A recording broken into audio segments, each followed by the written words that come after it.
Donc, c'est avec grand plaisir ce matin là, qu'on tient la conférence de presse municipale en compagnie, en collaboration de l'ensemble des partenaires socio-économiques de la communauté maritime et de la municipalité des îles. Donc, c'est important pour nous de présenter l'ensemble des partenaires qui travaillent, qui collaborent avec nous presque au quotidien depuis le début de la pandémie. C'est important pour nous aujourd'hui de faire en quelque sorte une pause et revenir sur ce qui s'est passé et les nombreuses décisions qui ont été prises depuis le début, depuis mars dernier, et de quelle façon elles ont été prises également, et parler des perspectives aussi qui s'en viennent. Parce qu'on sait que nous sommes encore à lutter contre la COVID-19. Il y a encore des mesures sanitaires qui sont en place, qui sont importantes de respecter également.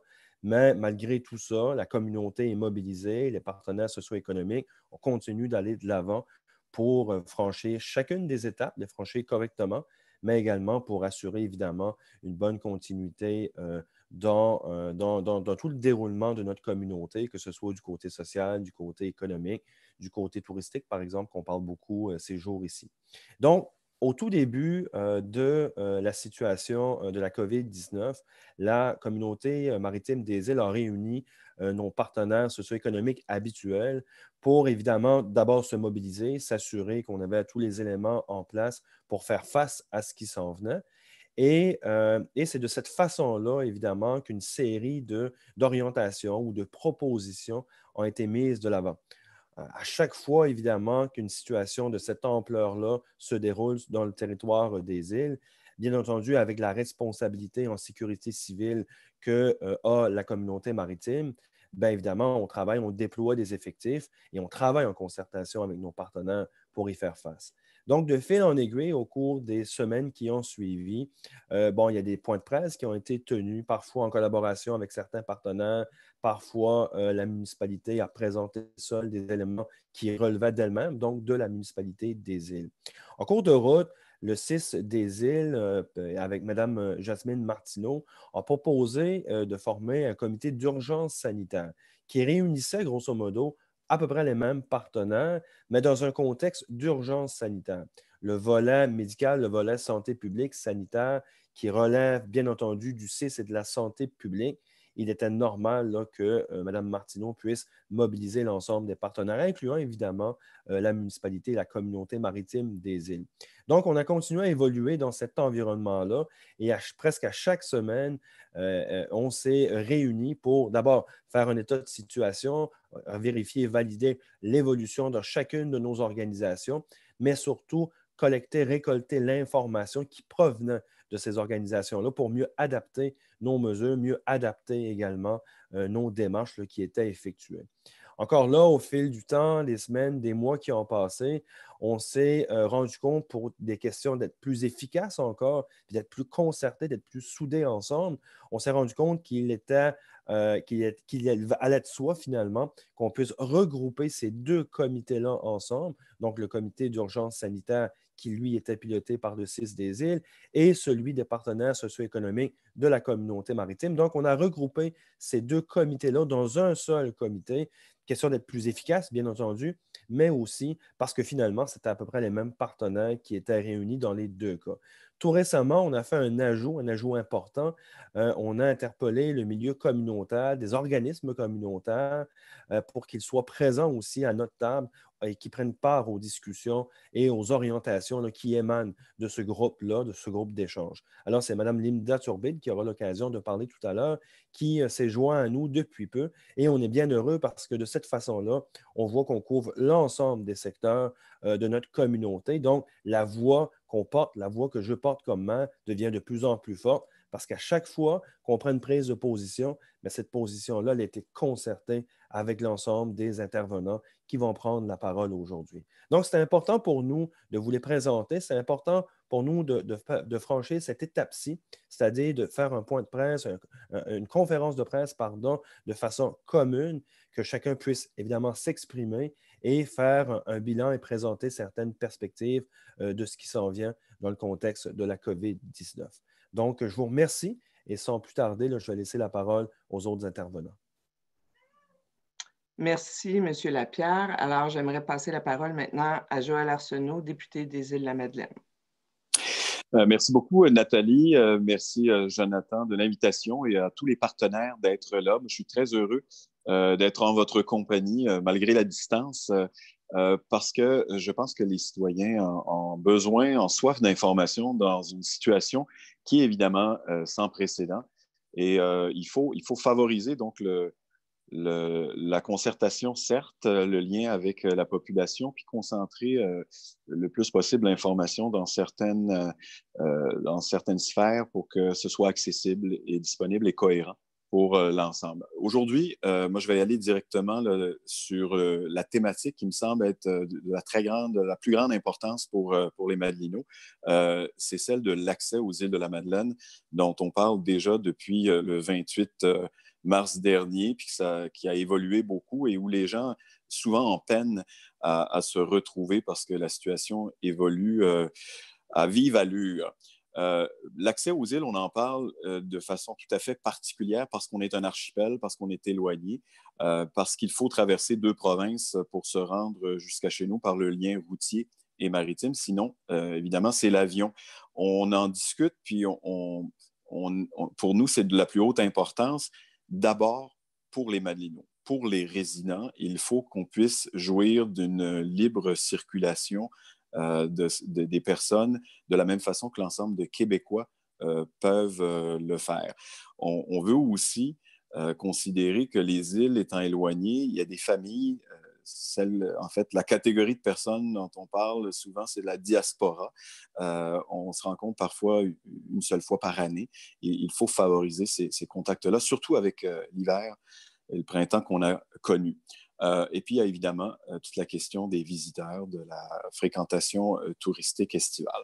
D'abord, j'y vais dans les bonnes nouvelles, c'est que hier, à l'Assemblée nationale, le gouvernement s'est engagé, suite à une motion que j'ai déposée, à assurer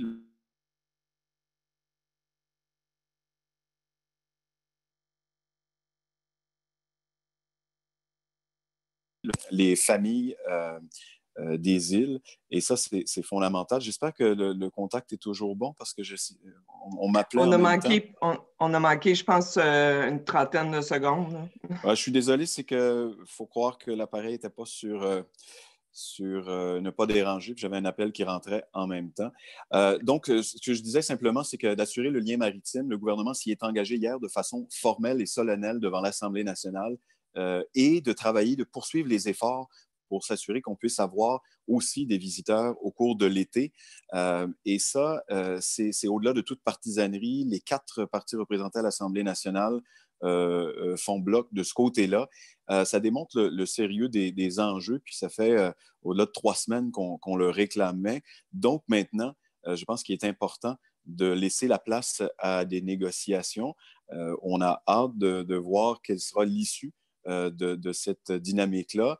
L'autre volet qui est positif, c'est qu'il y a du mouvement du côté des relations avec les provinces canadiennes, donc du Bureau des relations avec les provinces canadiennes, le bureau de la ministre Sonia Lebel. On nous indiquait hier en fin de journée, donc, que la situation évolue dans le bon sens avec le Nouveau-Brunswick et l'île du Prince-Édouard. Les modalités restent à être convenues et annoncées, mais moi, je suis optimiste que dans les prochaines heures ou les prochains jours, on saura à quoi s'en tenir pour les prochains mois. Donc, il n'y a rien d'acquis, par contre, pour la fréquentation touristique, mais c'est entre les mains du gouvernement qui travaille et qui connaît et qui comprend, je crois, maintenant l'ensemble de la problématique et des enjeux. Donc, si on résume, là, parce que beaucoup de questions sont posées, puis je vais finir là-dessus, là, le 28 mars, il y avait l'arrêté ministériel qui mettait sous contrôle sanitaire l'ensemble des régions. Les transports étaient extrêmement restreints. Il y avait les transports essentiels, finalement, qui étaient permis. Le 18 mai, il y a eu la levée du contrôle, mais le maintien de la quarantaine aux îles de la Madeleine, qui aurait pu durer jusqu'à un mois, mais le 1er juin, elle a été levée par la direction de la santé publique, donc avec l'ouverture au transport ou au déplacement pour l'ensemble du Québec. En avion, il n'y a aucun problème à se rendre aux îles, il n'y a pas de permission particulière à obtenir. Par contre, le lien maritime et routier, lui, il est défini encore aujourd'hui par les conditions qu'impose le Nouveau-Brunswick et l'île du Prince-Édouard à ses propres ressortissants. Et c'est là-dessus qu'on négocie présentement. Donc, il faut toujours un formulaire pour circuler à travers les provinces voisines. On peut l'obtenir à la santé publique jusqu'à la fin de semaine, jusqu'au 6 juin. La ligne 1-800 est toujours ouverte. Suite à ça, il n'y aura qu'un seul moyen d'obtenir l'autorisation, c'est sur le site web par le formulaire qui est disponible d'auto-déclaration.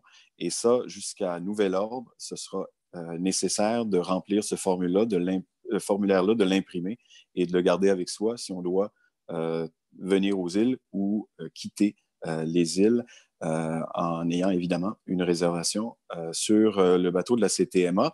Et tout ça est complètement différent, la question des déplacements, de la notion du rassemblement. Et il y a des gens qui confondent. Est-ce que je peux aller chez la parenté, y habiter au cours de l'été? Ça n'obéit pas aux règles du déplacement, mais aux règles du rassemblement, et elles sont inchangées. Aller visiter le voisin ou la famille actuellement dans sa maison, c'est interdit. Donc, jusqu'à nouvel ordre, c'est aussi interdit pour la période estivale, à moins que les règles n'évoluent, et ça pourrait très bien arriver. Voilà. Merci, M. Arsenault. Alors, j'aimerais maintenant passer la parole à la lieutenante Françoise Ouellet, directrice du poste de la Sûreté du Québec, qui se joint à nous au téléphone. Bonjour à tous, vous m'entendez bien? Oui. Bon, parfait. Alors, merci tout d'abord à la municipalité de nous avoir invités. Il me fait plaisir aujourd'hui de m'adresser à vous particulièrement au nom de la Sûreté du Québec. Je désire partager notre implication depuis le début de la pandémie et nos actions quotidiennes. La Sûreté du Québec prend vraiment très au sérieux les risques associés à cette maladie-là et appuie très fortement les actions gouvernementales et municipales. Nous travaillons de concert depuis le début avec la santé publique, de qui relève ce dossier colossal et très exceptionnel. La priorité, bien évidemment, du gouvernement du Québec est de prendre l'ensemble des actions nécessaires pour limiter la propagation du virus au sein de la population québécoise. Alors, on comprend que toutes les actions ont pour but de protéger la population et effectivement bien de nous protéger. Dans les circonstances entourant l'actuelle pandémie, plusieurs actions sont déjà en place à la Sûreté du Québec afin d'assurer la sécurité de la population et aussi la santé, celle de nos policiers également et de nos employés civils. Vous comprendrez que depuis le 13 mars dernier, la structure des mesures d'urgence a été déclenchée à la Sûreté du Québec. Nous nous coordonnons depuis ce temps-là avec les décisions gouvernementales qui évoluent très rapidement et les orientations municipales aussi locales afin de rendre le plus sécuritaire possible notre milieu, notre territoire. Même si tout ne semble pas parfait, dites-vous bien que dans ce dossier de COVID-19, nous travaillons tous ensemble comme partenaires à sauver des vies. C'est pas un petit dossier, bien évidemment. Nous réfléchissons ensemble à ce qui pourra être le mieux pour les Madelinos. Le déclenchement de notre opération de mesures d'urgence consiste partout au Québec, incluant les îles de la Madeleine, à informer, sensibiliser, avertir, protéger les citoyens et intervenir en répression si c'était nécessaire en appui à la santé publique. Notre structure de mesures d'urgence vise à minimiser les impacts sur nos activités habituelles, à soutenir les ministères et les organismes. Je vous rappelle que notre structure de mesures d'urgence nous permet de mieux poursuivre la conduite de nos activités policières régulières. À la Sûreté du Québec, notre centre de coordination chapeautre notre structure de mesures d'urgence et est toujours en fonction. Ce centre-là, pour mieux vous situer, est à Montréal et il y a une collaboration très étroite avec les instances gouvernementales et le ministère de la Santé publique. Dans l'évolution des plans de rétablissement et de déconfinement, le centre opérationnel situé présentement à Rimouski et le poste de commandement situé à Chandler en Gaspésie sont en veille, mais soyez assurés qu'ils sont prêts à une réouverture si un besoin se faisait sentir. Concrètement, depuis le tout début de cette annonce de propagation du virus, Nous sommes en support à la santé publique, à la municipalité des Îles et au groupe CTMA par notre participation aux activités des différents points de contrôle sur le territoire. En support aux instances aéroportuaires et portuaires, nous avons assuré le bon déroulement des activités de contrôle pour l'entrée sur le territoire là, jusqu'au 18 mai dernier, où on a vu un changement à ce niveau-là. Nos patrouilles préventives et nos actions d'atténuation d'impact dans les différents commerces et aussi sur les quais, et présentement, particulièrement près des écoles, permet la reprise des activités avec prudence et les rendre plus sécuritaires. Nous répondons à de nombreux appels en lien avec ce virus, autant en ce qui concerne notre mandat qu'aux gens qui ne savent pas trop tout à fait où se référer. On répond à la population et nous les dirigeons vers les bonnes sources d'information. Je peux vous dire que tous les partenaires, m'incluant ici aujourd'hui, on est évidemment bien réunis virtuellement. Je ne peux pas serrer la main à personne d'entre vous, mais avec qui je discute régulièrement, sont à pied d'œuvre pour protéger la santé et aussi continuer d'assurer votre sécurité. Pour les prochains mois, nous continuons de suivre de près l'évolution de cette pandémie et continuons d'agir de concert avec nos différents partenaires, bien évidemment, et pour tous et chacun d'entre nous, du plus jeune au plus vieux, le plus grand défi, encore pour un bon bout de temps, je crois bien, est celui de l'adaptation au contexte particulier de la COVID-19. Je termine brièvement en vous remerciant pour votre collaboration, la population en général des îles, ici localement. Merci de continuer dans ce déconfinement graduel, fait du mieux que possible par notre gouvernement du Québec et aussi vécu très différemment d'une région à l'autre. Merci de respecter tout ce qui est demandé.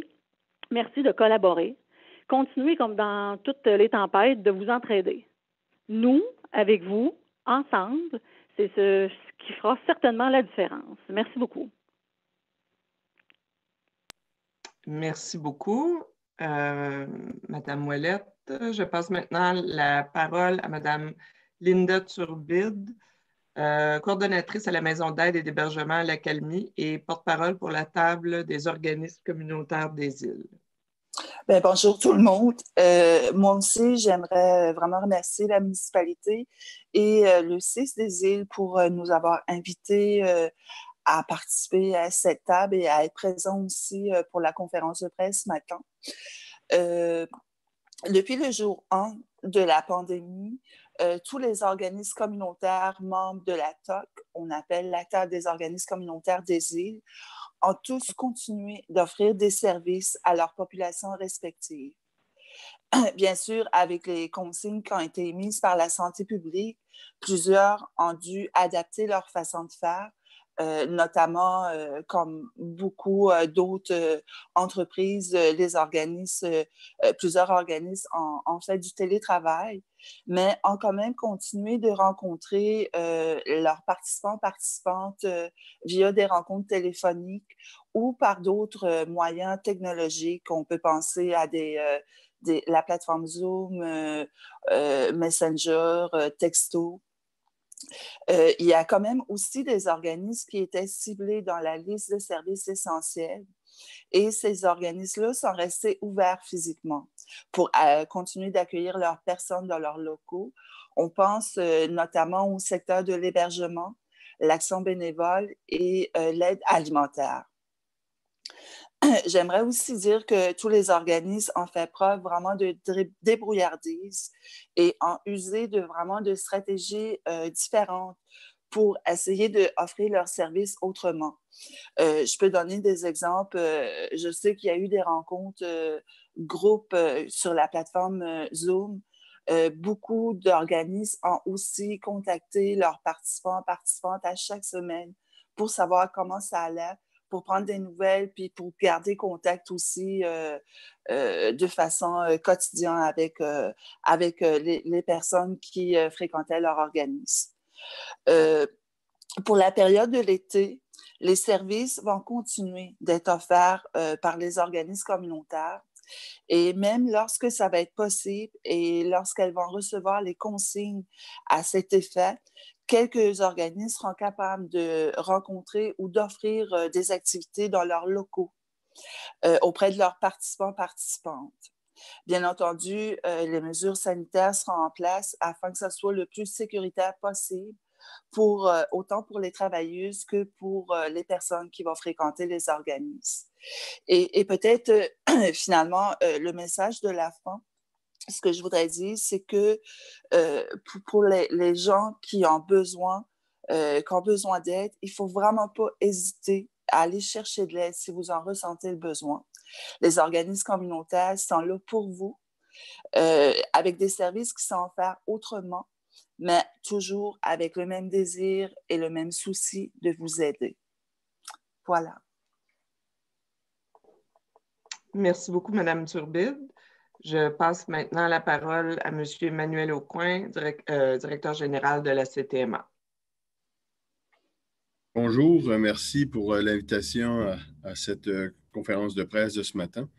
Depuis le début de la pandémie, la CTMA a été mise à contribution et la première priorité au tout début, ça a été de s'assurer de rapatrier notre monde, comme on dit, donc de rapatrier nos Madelinos, nos étudiants, nos jeunes, nos gens qui sont en visite à l'extérieur dans le sud et tout ça.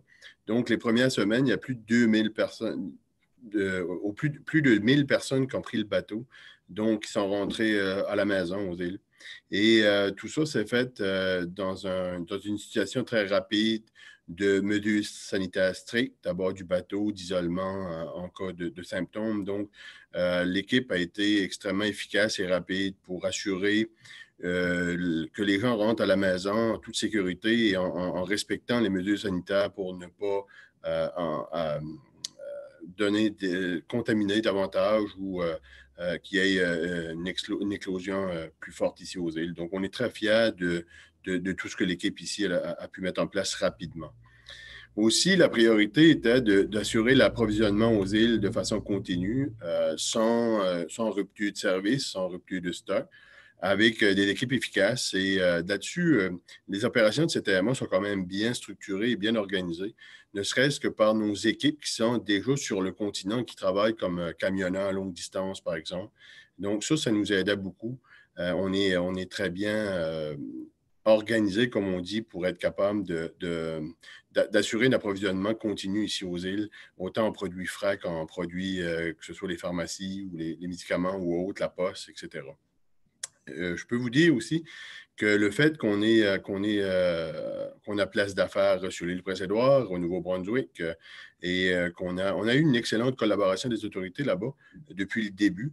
Et c'était un peu rassurant aussi pour la saison d'Aumont, par exemple, pour la saison de la pêche, le crabe, où, comme pas plus tard qu'hier, on avait 7 vannes d'Aumont frais à exporter des îles. Donc, ça prend à s'assurer qu'on a une collaboration, une circulation efficace. Et je peux vous dire qu'à ce niveau-là, ça a très bien été. Aussi, depuis le début de la pandémie, on avait un grand défi dès le départ, c'est d'analyser la possibilité ou non de faire des croisières. Rapidement, au début mai, CTMA a décidé d'annuler la saison des croisières. On remarque aujourd'hui que ça a été une excellente décision.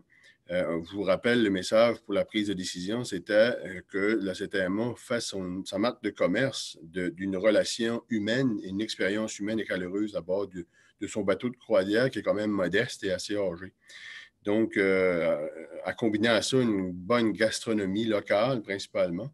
Donc, c'est sûr qu'on ne voyait pas stratégique de commencer ou débuter une saison dans le contexte de la pandémie actuelle, les croisières étant quand même assez mises à mort de la situation.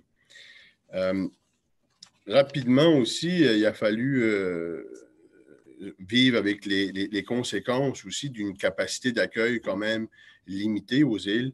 Et la semaine dernière, on annonçait la stratégie là, pour la gestion des réservations suite à la venue des visiteurs cet été. Je peux vous rassurer, la stratégie qu'on a prise est bonne. La CTMA est confiante d'être en mesure d'atteindre les plafonds demandés de la santé publique et ce, avec très peu de conséquences ou de situations difficiles pour les passagers réservés, puisqu'on devra arriver à ça. On devra même, d'ici la fin de la semaine, c'est le choix qu'on a, de réouvrir, pas cette semaine, mais la semaine prochaine, à la fin de la semaine prochaine, réouvrir les réservations pour pour permettre aux gens de prendre d'autres places qui seront devenues disponibles, soit par les annulations normales ou tout simplement parce qu'il y aura des places libérées où on est capable d'offrir à la population, autant des visiteurs, les gens des îles, etc. Je me permets de préciser présentement que si la photo d'aujourd'hui est réelle, on n'est pas à 35 000 visiteurs aux îles. C'est un chiffre théorique qui n'est pas atteignable dans les circonstances. On parle aujourd'hui même, si tout le monde venait, ceux qui sont réservés en tant que visiteurs sur le bateau, on ne sera pas à 19 000 personnes. Donc, je tenais quand même à préciser ça parce que souvent, beaucoup de monde fait peur, mais je veux rassurer. Actuellement, on parle d'autour de 20 000 visiteurs là, qui est capable de venir dans la cadence dont on s'est doté pour la capacité d'accueil actuelle. Donc, moi, ça fait le tour. Je suis heureux de participer à la rencontre aujourd'hui. Je souhaite que tout se passe bien et que rapidement, le lien vital qu'on a, notre mode de vie avec les maritimes, soit rassuré par les négociations qu'il y aura avec les provinces voisines. Et à ce niveau-là, je n'ai aucune inquiétude. Ça devrait rentrer dans l'ordre. Merci. Merci, M. Aucoin. Maintenant, je passe la parole à Michel Bonatto, directeur général de l'Association touristique régionale des îles de la Madeleine. Oui, bonjour. Écoutez, c'est avec soulagement que nous avons constaté la réouverture graduelle des entreprises touristiques du Québec, qui a été annoncée progressivement par le gouvernement. Concernant la prochaine saison touristique aux îles, maintenant que nous avons eu l'aval de la santé publique et du CESI-3S pour recevoir un nombre de visiteurs de façon sécuritaire et aussi que la CTMA travaille sans relâche pour restructurer un peu l'ensemble des réservations estivales suite à ces nouvelles données, on rejoint un petit peu les projections que nous avons eues en termes de visiteurs pour penser recevoir à peu près, comme le disait la CTMA, une vingtaine de mille de visiteurs. Pour nous, c'est un peu une nouvelle étape qui commence et on espère que le flou dans lequel nous avons évolué ces derniers mois va continuer à se dissiper. Actuellement, l'industrie touristique aux îles est en préparation. Il est important de savoir que l'ouverture des entreprises aux visiteurs ne pourra pas se faire avant d'avoir implanté ce qu'on appelle le plan de sécurité sanitaire. Rapidement, ce plan sanitaire est constitué de normes, de procédures pour l'ensemble des entreprises et il se présente en deux blocs. Un premier bloc qui décrit des mesures sanitaires communes à toutes les entreprises et surtout l'engagement à appliquer ces mesures. L'ATR d'ailleurs va présenter ce premier bloc sous forme de 2 webinaires, les 4 juin à 19h et les 5 juin à 11h30. Ce premier bloc sera suivi d'un deuxième qui lui est constitué de fiches spécialisées pour chacun des secteurs. On rentre avec ces fiches dans le concret, avec des normes, des procédures, des consignes, la distanciation, car rien ne change à ce sujet durant tout l'été. Certaines de ces fiches sectorielles sont déjà disponibles, tout le monde peut les consulter. Elles ciblent des secteurs très précis que sont le camping, les résidences de tourisme, le plein air aventure. Puis on travaille activement à la production de ces autres fiches sanitaires. Puis on pourrait citer surtout l'hôtellerie, les gîtes, la restauration. Donc, tout ce travail en amont pour que les entreprises puissent opérer de façon sécuritaire. Écoutez, le but, c'est de gagner la confiance des visiteurs, mais aussi la vôtre, pour que l'expérience touristique soit toujours au rendez-vous malgré le contexte, que l'on garde notre sourire cet été, notre accueil, et d'avoir confiance en nous. Donc, surveillez les avis de votre ATR et du gouvernement, car d'ici peu va être annoncée l'ouverture de la saison touristique, à la fois au Québec et aux îles de la Madeleine. J'aimerais aussi mentionner le travail collectif du comité pour lequel j'ai le plaisir de travailler, qui réunit l'ensemble des partenaires. Et je peux vous assurer que la sagesse qui l'anime nous a permis de prendre unanimement et collectivement les meilleures décisions pour notre communauté, et ce depuis le début de la pandémie. Merci beaucoup. Merci, M. Bonatto. Alors maintenant, j'aimerais passer la parole à Mme Jasmine Martineau, présidente directrice générale du CIS des îles. Oui, bonjour tout le monde. Alors, c'est un plaisir de pouvoir être avec vous tous aujourd'hui pour pouvoir partager justement les bons, où est-ce que nous en sommes rendus actuellement. Alors, déjà avec les gens que vous avez entendus, ça vous permet de voir à quel point la santé, c'est la préoccupation, une des préoccupations premières de tout le monde. Alors, tout le monde a mis l'épaule à la roue dès le départ pour vraiment s'assurer que nous allions combattre ensemble le virus s'il allait se retrouver à un moment donné aux îles de la Madeleine. Alors, on n'est pas exempt du reste de la province et du reste du monde. Oui, il est arrivé. Et on a réussi, justement, à avoir un beau bulletin jusqu'à maintenant grâce à la collaboration de la majorité des gens ici aux îles de la Madeleine. Autant des partenaires que je remercie vraiment sincèrement et autant toute la population qui a pris au sérieux et qui prend encore au sérieux les mesures pour faire en sorte qu'on ne veut pas se retrouver en situation difficile. Donc, à ce moment-là, chacun, on prend soin de soi et on prend soin des autres en respectant les mesures. On comprendra cependant que depuis 2 mois et demi où on était en confinement complet, où ça a été très exigeant sur, je dirais, la patience, la liberté des gens, où on n'est pas habitué de se retrouver dans un contexte comme ça. Maintenant, depuis le mois de mai, on parle de déconfinement graduel, progressif, et c'est important de dire graduel et progressif parce que justement, on veut continuer de garder le contrôle de ce qu'on fait depuis le début et pour ça, il faut y aller de façon plus rigoureuse et évidemment, c'est avec l'implication et la collaboration de tous qu'on va y arriver. Le fait d'avoir été ou d'être dans des mesures plus contraignantes, on voit que ça vient jouer sur notre, notre santé en général, mais où on a peut-être un peu plus de frustration, où on voudrait faire telle affaire qu'on ne peut pas encore. On veut aller voir notre famille là, dans la maison d'à côté, mais on ne peut pas rentrer parce que ce n'est pas encore permis. Mais je vous demande d'être juste patient parce qu'on va y arriver. Mais en même temps, ce que ça demande toujours le respect et la bienveillance autour de ça. Et je vous dis au niveau du CIS des îles et au nom aussi de Dr. Bonnier qui ne pouvait pas être présent aujourd'hui. Alors, on vous dit qu'on travaille fort pour vraiment s'assurer que les services de santé vont être au rendez-vous. Nous sommes au rendez-vous là et qu'on va l'être aussi et qu'on travaille avec nos partenaires sur le continent aussi si besoin il y avait. Mais la première chose qu'on a à s'assurer, nous, c'est vraiment de s'assurer qu'on continue collectivement de façon toujours permanente, continue, le respect des mesures et c'est ce qui va nous permettre d'être capable de passer à travers une vague possible qui va arriver. Parce que s'il y a des visiteurs qui arrivent, on ne peut pas se mettre la tête dans le sable. On est sûr qu'il va y avoir certains cas qui vont probablement être positifs. Mais on est capable de les contrôler rapidement si on continue de respecter les mesures et c'est ce qu'on va s'assurer de faire avec la santé publique assurément. Alors, on est prêt, on continue de donner les services, on commence à augmenter certains services qu'on peut donner qui avaient été laissés de côté là, dans la période plus stricte du mois de mars et avril. Donc, on commence à réouvrir les activités, les rendez-vous médicaux, etc. Alors, comme je vous dis, graduellement, on y va.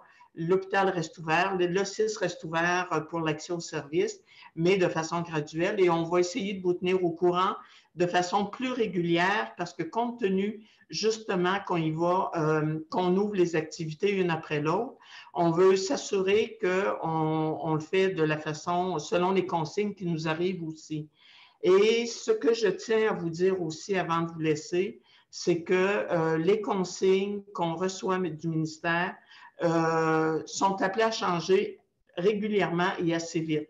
Alors, faut juste être prudent, puis on va essayer de vous tenir au courant rapidement pour dire que quand il y a au fur et à mesure qu'il y a des consignes qui changent, bien, qu'on puisse vous renseigner là-dessus pour que vous sachiez là, c'est quoi l'accès qui est possible et que vous ayez, qu'on essaie d'éliminer le plus possible là, des fois la confusion, le flou qu'il peut y avoir. Alors, moi, ce que je continue de dire du côté de la santé publique et du côté du CIS des îles, merci 1000 fois pour toute votre collaboration, votre respect de toutes les mesures. Maintenant, on commence à porter un masque, un couvre-visage pour se protéger les autres. On continue de se laver les mains. On ne fait pas de regroupement à l'interne, à l'intérieur de nos maisons. À l'extérieur, ça va avec un nombre limité. Et de cette façon, on va y arriver. Puis comme vous pouvez voir, tout le monde, tous les collaborateurs sont là pour mettre l'épaule à la roue. Alors, merci à tous pour cette belle action collective. Merci. Merci, Mme Martineau. Maintenant, j'aimerais passer la parole à Mme Brigitte Aucoin, directrice générale de la Commission scolaire des îles. Alors, bonjour tout le monde. Ça me fait plaisir, moi aussi, là, de me joindre à cette conférence de presse avec l'ensemble des partenaires. Alors, la Commission scolaire des îles, après la fermeture de ces établissements, s'est mise aussi en mode de mesure d'urgence. Depuis la réouverture de nos écoles primaires le 11 mai, je dois vous dire que ça a nécessité, dans l'intérieur de délais quand même assez rapides, toute une réorganisation de nos services, tant sur le plan des ressources humaines que du réaménagement physique à l'intérieur et à l'extérieur des écoles. Ça a été vraiment un travail énorme qu'on a réussi à faire avec l'ensemble de notre personnel. La fréquentation dans les écoles primaires actuellement est autour de 78 %. Il y a un enseignement à distance qui se fait pour le reste des élèves du primaire par 7 enseignantes, en fait une enseignante de la maternelle jusqu'à la 6e année. Il y a aussi, depuis le 18 mai, à la polyvalente, les enseignants envoient maintenant à la maison des plans de travail hebdomadaires aux élèves. Ça a pris le relais des trousses pédagogiques et il y a un soutien et un suivi aussi qui se fait à distance. C'est une situation hors du commun, on s'entend, qui requiert la collaboration et la compréhension de tous, les élèves, les équipes écoles, les parents, tous les intervenants et le personnel du centre administratif aussi. On est là pour relever ce défi, puis on est en train de le relever. On peut vraiment être fiers de ça, même si la bataille n'est pas gagnée encore. On peut quand même se dire que ce qu'on a fait jusqu'à présent, c'est quand même colossal et le succès est au rendez-vous, avec beaucoup d'ajustements, bien entendu. La formation à distance, à temps plein, on doit reconnaître quand même que ça a ses limites. Malgré toute la volonté et les avancées significatives là, de notre personnel dans la maîtrise des outils d'enseignement à distance, on veut vraiment, là, on souhaite vraiment qu'un retour sur les bancs d'école soit possible pour tous nos élèves au mois d'août. C'est certain qu'on va se soumettre, par contre, aux directives de la santé publique. Ça évolue, puis en fonction de l'évolution de la pandémie, ce ne sera peut-être pas possible de faire de la formation en présentiel pour tout le monde dès le mois d'août, bien que c'est ce qu'on souhaiterait. Mais soyez assurés, par contre, qu'on travaille déjà à évaluer différents scénarios, à anticiper ces scénarios-là, et on s'y prépare, puis on sera prêt là, au mois d'août, en ayant en tête toujours la santé, la sécurité de nos élèves, de notre personnel, leur bien-être. Alors, c'est dans ces conditions-là qu'on travaille ardemment actuellement. La deuxième nouvelle que j'aurais, c'est suite à la conférence de presse du premier ministre hier. Il a été annoncé une formation en accéléré pour former des préposés en CHSLD. Alors, c'est une attestation d'études professionnelles de 375 heures en soutien aux soins d'assistance en établissement de santé. C'est une formation théorique de 120 heures qui va se passer au centre de formation professionnelle, en salle de classe théorique et en laboratoire, et à 255 heures en stage en milieu de travail, d'une durée de 12 semaines qui va débuter dès le 15 juin. Il y aura des bourses d'études remises aux étudiants. Un montant de 760 $ par semaine sera accordé. Alors, la période d'inscription a été lancée hier. Vous allez sur québec.ca/devenir préposé. Il y a un formulaire tout simple à compléter pour les informations de base. Suite à ça, le centre de formation professionnelle va contacter les candidats pour compléter la demande d'admission. Ça se travaille en collaboration étroite avec le CI3S. Là, déjà aujourd'hui ou demain, il y a des rencontres entre la direction du centre et les ressources humaines du CI3S. Et bien sûr, les gens peuvent avoir toutes les informations sur le contenu du programme sur québec.ca ou en s'adressant directement au centre de formation professionnelle. Alors, on va être prêt pour offrir cette formation dès le 15 juin. D'ailleurs, je veux remercier là, M. Chiasson, directeur du centre, et toute l'équipe, ainsi que le CI3S pour leur collaboration. C'est vraiment un beau travail, là, puis un tour de force de rendre disponible cette formation-là à si brève échéance. Mais c'était essentiel pour nous de faire notre part et le maximum en participant à cet effort collectif dans cet temps de pandémie. Alors, en terminant, bien, je veux vraiment saluer le travail collectif qu'on réussit à faire au sein de notre comité d'urgence sanitaire. C'est un bel exemple de collaboration, de concertation, puis je crois sincèrement que la population doit garder confiance, garder espoir, mais pas perdre la vigilance dont on a tant besoin là, pour passer au travers. Alors, merci. Merci, Mme Aucoin. Alors, en dernier lieu, j'aimerais passer la parole à Joël Arsenault, président de la Chambre de commerce des Îles. Merci, Nathalie. Salutations à tous mes collègues du comité. Salutations aussi aux journalistes et aux personnes qui sont présentes à cette conférence. Ça nous fait extrêmement plaisir de partager cette conférence avec vous ce matin. Nous, dès le début à la Chambre des commerces, on a souhaité jouer un rôle de soutien aux entreprises. On le rappelle, la priorité était et a toujours été la santé publique et la gestion sanitaire de la pandémie. Mais c'était évident qu'avec toutes les mesures qui étaient mises en place ou qui allaient être mises en place par nos différents paliers de gouvernement, ça allait avoir des impacts sur l'économie et sur l'ensemble de nos secteurs économiques. Donc, dès le début, la Chambre s'est impliquée aussi dans plusieurs comités pour supporter les autorités locales et les partenaires au niveau du développement. On a tenté de rassembler l'information et de transmettre l'information à nos entrepreneurs la plus pertinente possible, puis la mettre aussi pour permettre aux entreprises de se prévaloir de toutes les mesures disponibles et susceptibles de les aider à traverser la crise le mieux possible. On a également organisé différentes consultations, soit sous forme de questionnaires ou soit sous forme de rencontres virtuelles pour connaître un peu les besoins des entreprises en lien avec la situation dans laquelle elles étaient plongées. Le but était un peu de ramasser toute l'information pour nous aiguiller, puis nous donner des éléments pour être capable d'avoir une bonne représentativité dans nos différentes rencontres qu'on avait à faire. À titre d'exemple, les résultats de ces consultations, ça a permis aussi, entre autres, à la municipalité de peut-être mieux cibler ses programmes d'intervention pour avoir un impact beaucoup plus direct et complémentaire aux autres programmes qui étaient offerts par les paliers de gouvernement. La Chambre a aussi également participé à plusieurs discussions avec la Fédération des chambres de commerce du Québec, où il était présent comme invité différents ministères, que ce soit au niveau provincial, fédéral. Ces rencontres aussi nous ont permis d'informer nos gouvernements sur notre réalité ici d'insulaire, pour que les besoins des entreprises soient bien entendus et bien compris. Plus précisément, dans des actions peut-être plus directes qu'on a pu faire au niveau de nos membres, la Chambre et ses partenaires ont offert différentes formations qui, en passant, sont actuellement encore offertes. Je vous donne quelques exemples de formations qui ont été données. On a donné une série de formations sur des mesures sanitaires. Puis ça incluait aussi tout l'ensemble des outils pour la réouverture des commerces en lien avec la crise sanitaire qu'on vivait pour s'assurer que ça soit fait de façon sécuritaire. À date, il y a eu 8 séances de formation qui ont été réalisées pour environ à peu près 72 entreprises qui se sont prévalues de cette formation. Donc, on voit qu'il y a eu un intérêt et ça a répondu à un besoin direct sur le territoire.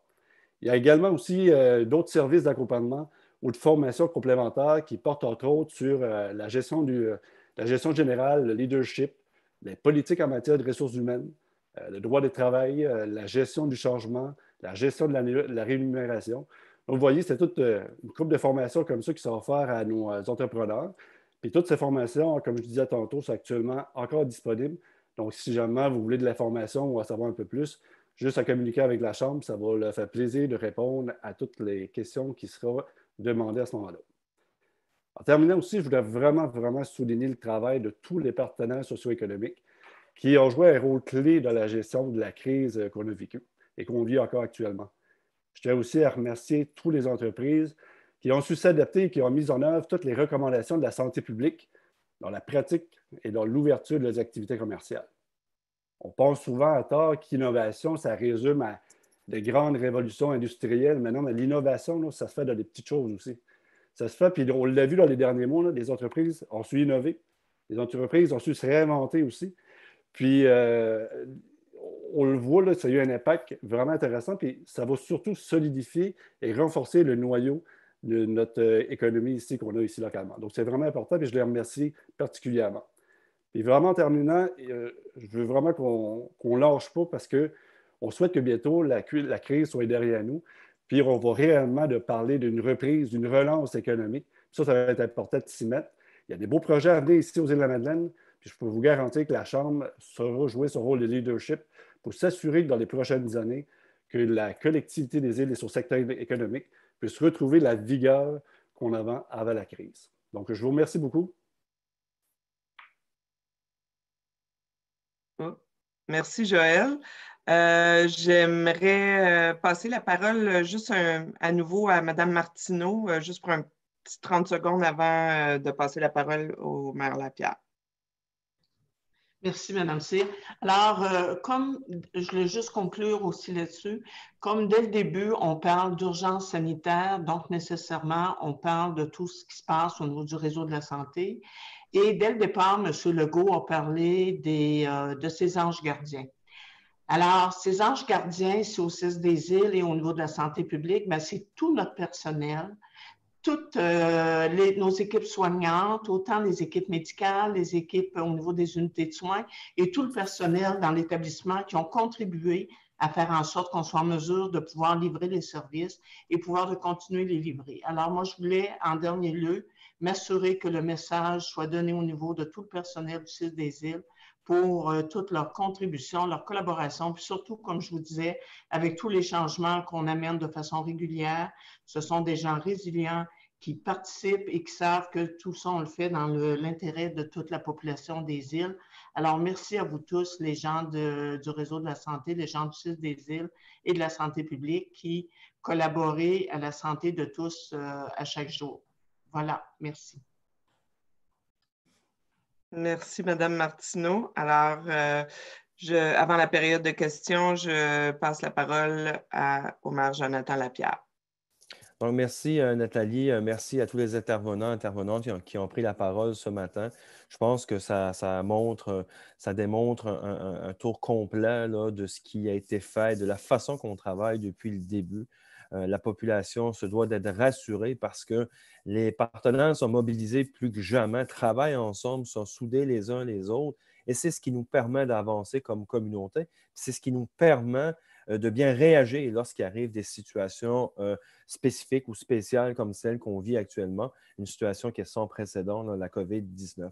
Donc, pour la municipalité des îles, pour le maire, pour les élus du conseil municipal, de pouvoir compter sur un réseau de partenaires aussi efficace, aussi dévoué pour la communauté des îles, c'est important.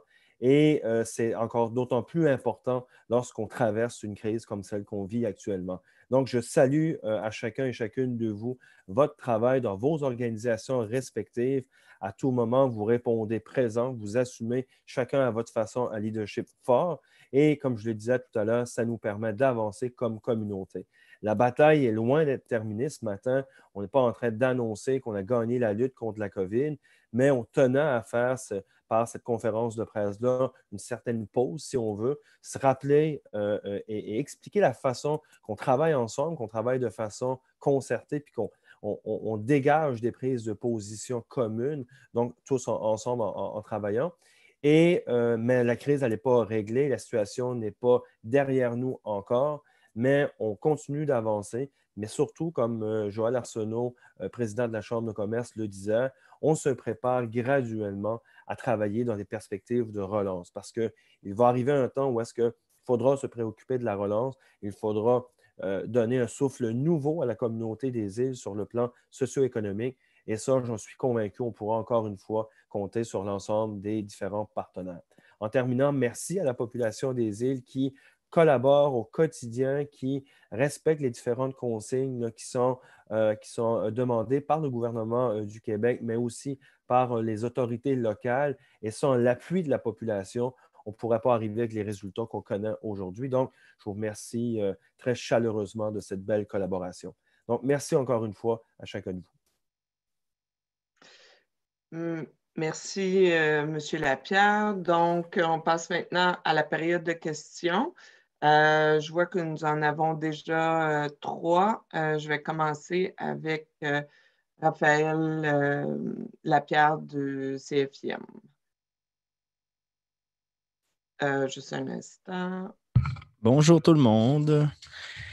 Comment est-ce qu'on procède? Parce que dans le fond, là, il y a beaucoup de sujets. Là. J'aurais quelques questions. Mettons, j'en aurais pour la Sûreté du Québec, j'en aurais pour M. Aucoin, puis j'en aurais pour M. Lapierre et M. Bonato. Est-ce que c'est des entrevues individuelles? Non, c'est juste c'est des questions assez straight. Là. C'est pas du contenu pour une entrevue, là. C'est plus des points de précision ou d'information.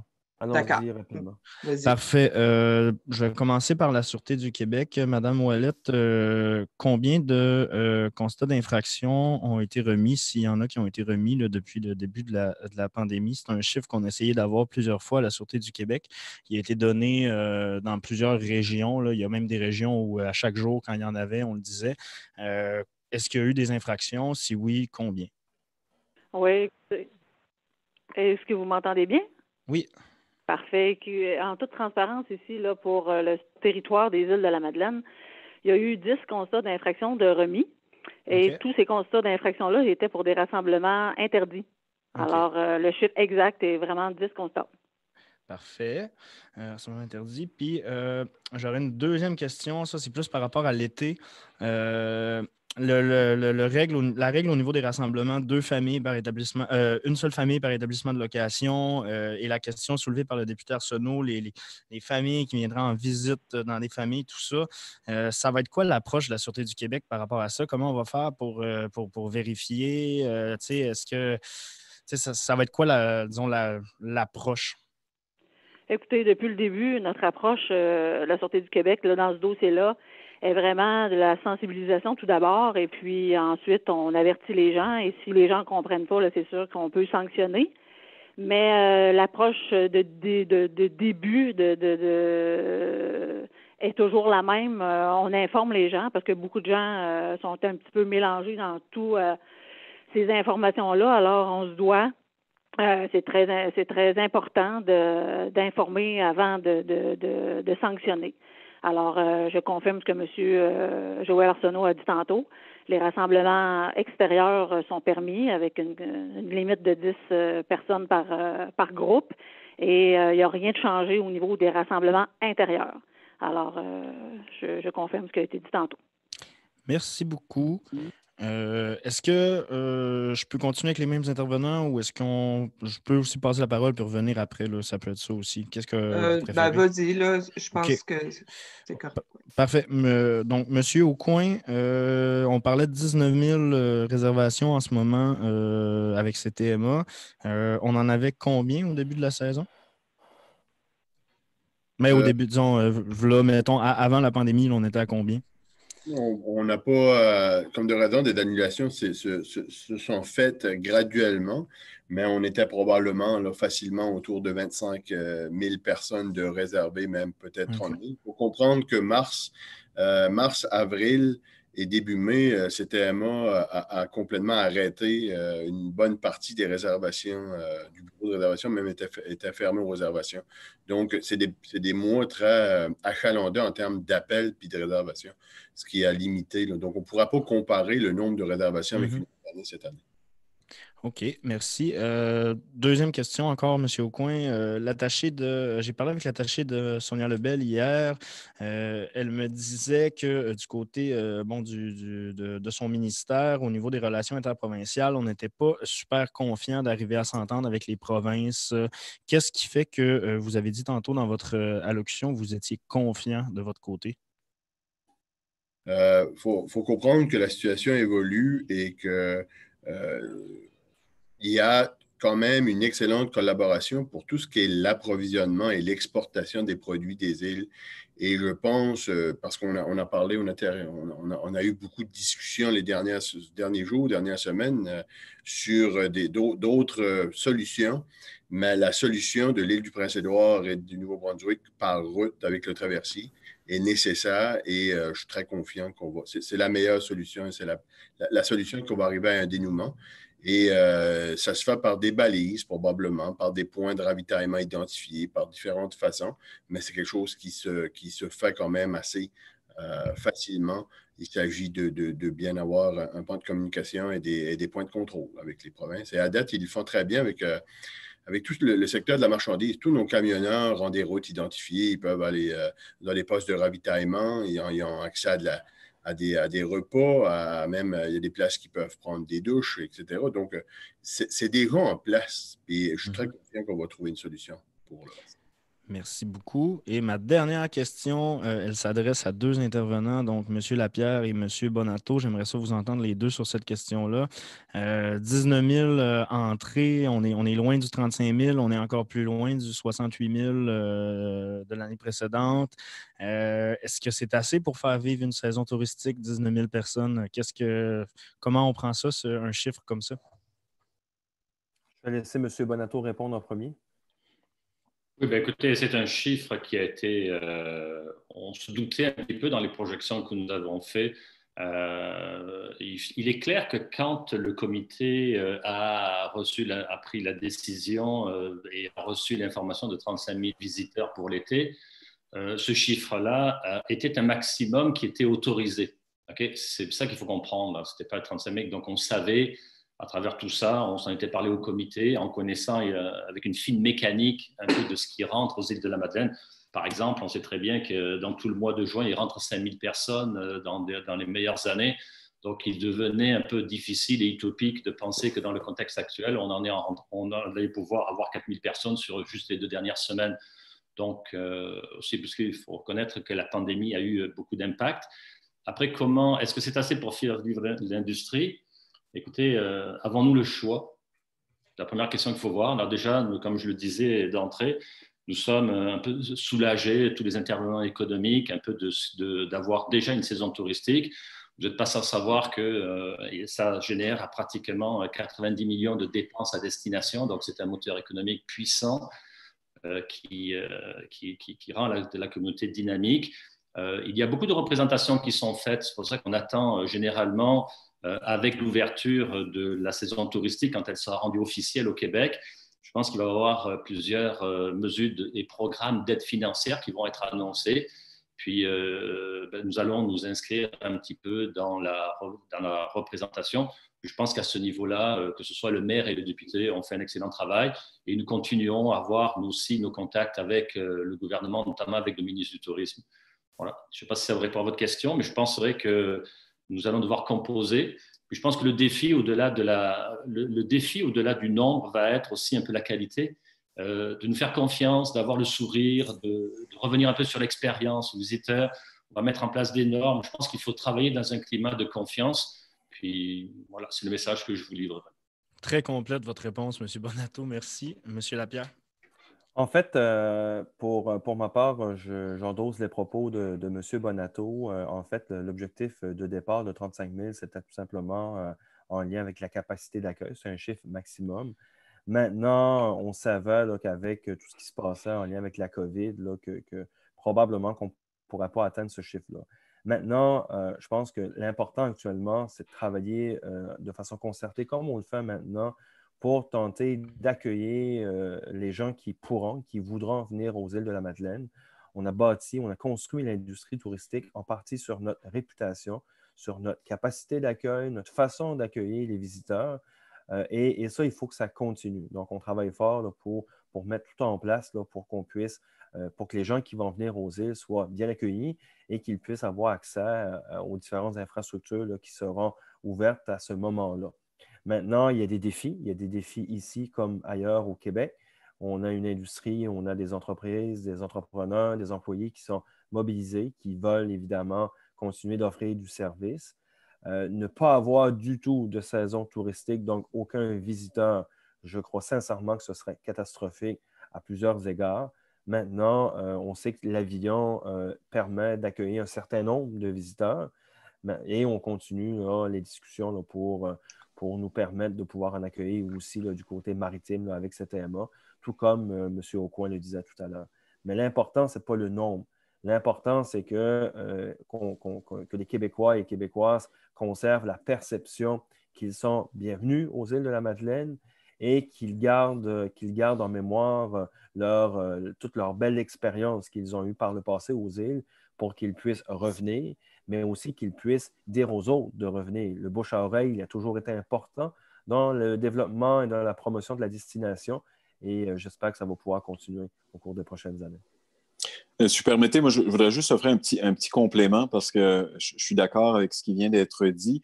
La saison au tiers de la capacité de la dernière année, c'est exceptionnel, mais en même temps, c'est le lot de l'ensemble de l'industrie touristique à travers le Québec et le pays.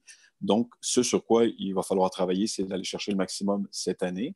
On espère qu'il y aura une entente bientôt qui le permettra. Et d'autre part, les programmes gouvernementaux vont certainement venir compenser pour pouvoir passer au travers et favoriser la relance. Merci. Donc, ça fait le tour, Oui, Raphaël?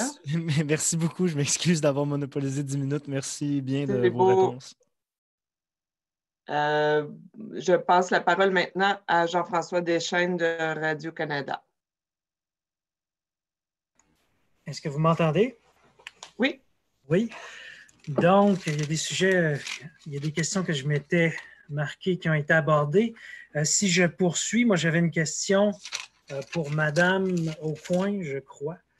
Madame Brigitte Aucoin de la Commission scolaire des îles concernant la formation en accéléré des préposés aux bénéficiaires. Est-ce que c'est la première fois que vous faites une formation comme celle-là aux îles de la Madeleine?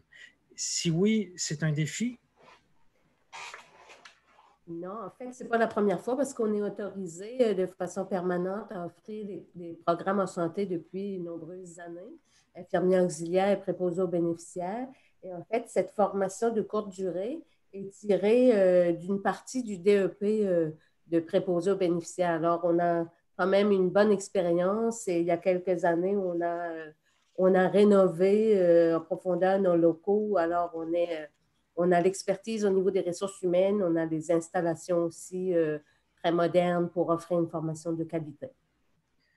Combien de personnes vous pouvez former? Vous allez former le 15 juin. Il y a combien de places? Et en fait, on a l'autorisation pour 15 maximum par groupe. Alors, on va voir, là, je sais que ça répondait quand même de façon importante au niveau des inscriptions. Il faudra voir s'il y a lieu de former 2 groupes, toujours dans la capacité au niveau des ressources humaines aussi. Mais c'est ça, le maximum par groupe, c'est 15 personnes. Puis en stage, ben là, on aura des sous-groupes là à faire, bien évidemment. D'accord. J'ai une question pour M. Arsenault. Vous disiez qu'il y avait vous étiez très optimiste concernant les discussions entre le Québec et les provinces de l'Atlantique. Pourtant, ce qu'on lit à gauche, à droite, c'est que les provinces de l'Atlantique sont peu ouvertes à laisser passer des visiteurs pour venir aux îles de la Madeleine. Qu'est-ce qui vous fait dire que vous pouvez être optimiste comme ça? Je ne sais pas si j'ai dit que j'étais très optimiste. J'ai dit que j'étais optimiste. il y a une nuance ici. C'est-à-dire que la première étape à franchir, c'était de s'assurer que les discussions se tiennent de façon intensive. Et l'écho qu'on en a, c'est que depuis quelques jours, c'est exactement ce qui se passe. Maintenant, les informations les plus récentes que moi j'ai obtenues, c'est à l'effet que, à la fois au Nouveau-Brunswick et à l'île du Prince-Édouard, alors qu'on voyait qu'il y a quelques jours que ça piétinait, là, il y a un mouvement dans le sens de ce qu'on souhaite obtenir. Au-delà de ça, je ne peux pas me prononcer sur les pourparlers, leur aboutissement, mais il y a une lueur d'espoir compte tenu de l'information à l'effet que ça évolue dans le bon sens. Mais je ne pourrais pas aller jusqu'à dire que je m'attends à ce que tout ça soit réglé d'ici la fin de la journée, mais je garde espoir et je suis optimiste effectivement de nature. Donc oui, je pense qu'on va y arriver. Merci. Est-ce que ça fait le tour pour vous, M. Deschênes? Oui. Parfait. Maintenant, j'aimerais passer en dernier lieu la parole à Adèle Arsenault du Radar. Adèle, tu nous entends? Oui, je vous entends. Est-ce que vous m'entendez? Oui. OK. Bien, premièrement, merci à tout le monde d'être là. C'est un peu le Noël des journalistes. Donc, ma question serait tout d'abord pour Brigitte Aucoin de la Commission scolaire. Vous disiez tantôt que la formation à distance a quand même ses limites. Je me demandais c'était quoi le taux de participation des élèves du secondaire? Je n'ai pas le taux exactement de participation. Toutefois, la direction me disait avoir quand même un tableau de bord. Ils sont informés systématiquement de l'envoi des programmes, des plans de travail hebdomadaires.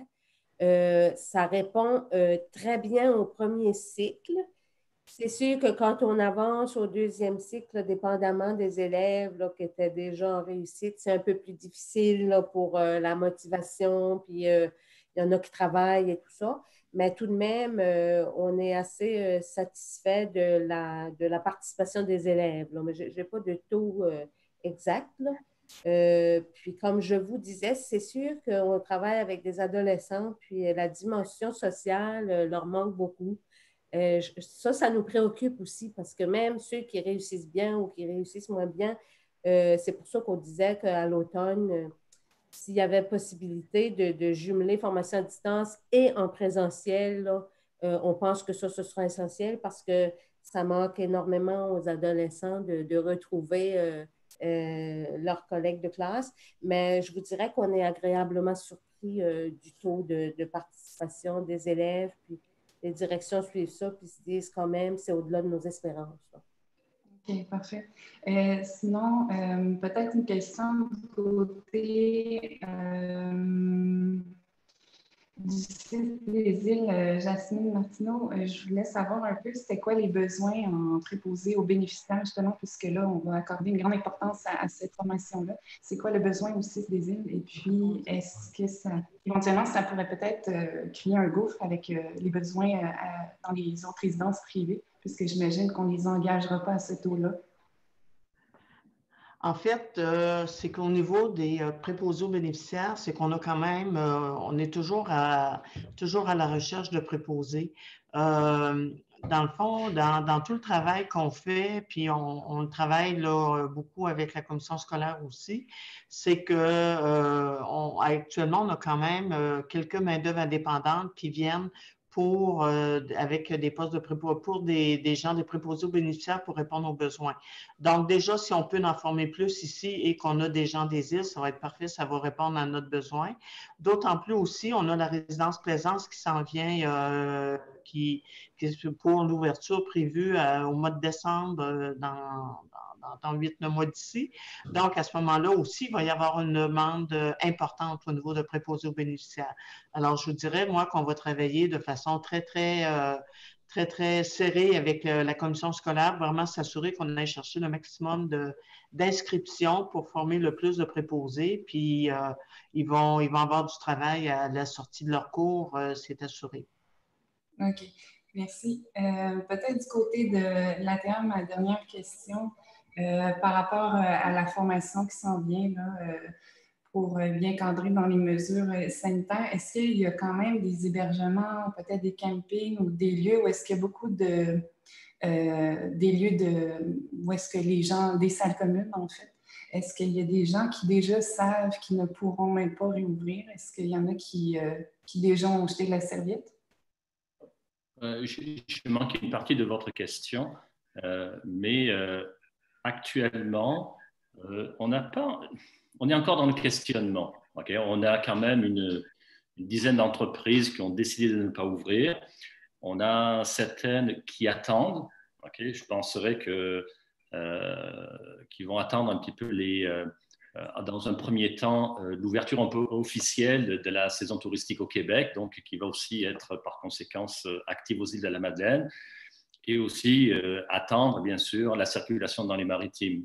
Donc, même paradoxalement, parce que j'ai parlé à beaucoup de monde, écoutez, beaucoup de monde m'appelle, puis paradoxalement, il y a pour certains hébergements, bien qu'il y ait eu une forte annulation là, pour le mois de juin, on a encore des calendriers qui restent encore assez actifs pour les mois de juillet et du mois d'août.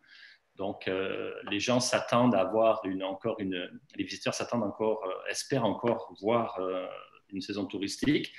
Donc, on est encore dans l'espoir, je vous dirais.